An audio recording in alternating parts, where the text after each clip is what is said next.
Brought to you by more Boeing hypocrisy, and suppliers will feel the fallout.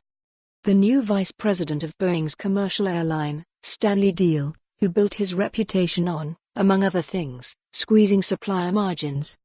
I can't help myself but to comment on the November 15 article's Boeing Chairman Says CEO to Forgo Bonus as 73 MAX fallout grows, and for Boeing's new Jetliner boss, Job 1 is making amends for MAX. Boeing CEO Dennis Muilenburg's foregoing that bonus is, of course, in response to Boeing's 737 MAX design errors that have caused all sorts of financial problems not only for Boeing, but their suppliers and airline customers as well. For instance, the company has already incurred $9 billion in cost due to the 737 MAX's grounding. Realize, this is before addressing the wrongful death claims of the relatives of the 346 people who died in 737 MAX crashes and coming to a reimbursement agreement for the losses its airline customers have incurred. In other words, the financial impact due to the 737 MAX snafu will likely be the gift that keeps on giving.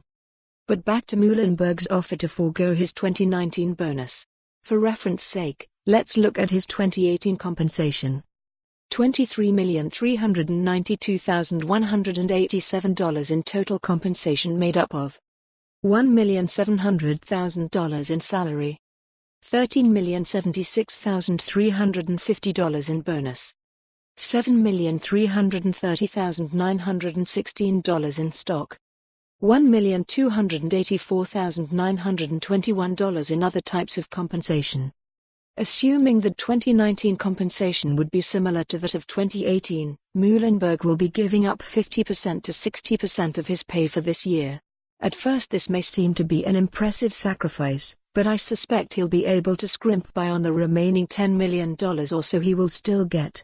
And, as cited above, this amounts to no more than chump change relative to current and future losses. Personally, I see this as a token gesture and a bit hypocritical. I guess it's not a surprise when industry executives have performance bonuses based on company financial results that they might be willing to accept risk on questionable cost reduction schemes. There are plenty examples of this to cite relative to Boeing, but the one that tends to illustrate the potential negative results better than most is their using $9 Indian programmers who, while they are capable of programming to spec, have no experience in airplane instrumentation. As we all know, specs can't be written to anticipate all potential problems, and those programmers without aircraft industry experience aren't likely to give feedback on needed spec adjustments. I have previously been. For more on this story, visit the news article link.